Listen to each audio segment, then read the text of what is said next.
परिसावी विनंती माझी पंढरीनाथा।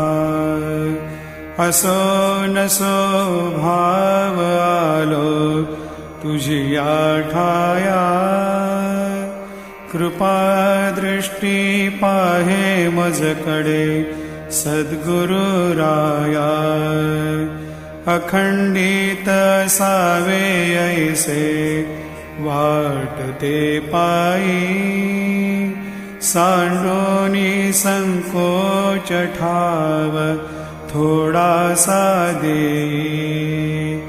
तुका म्हणे देवा माझी वेडी वाकुडी, नामे भव पाश हाती आपुल्या तोडी। उठा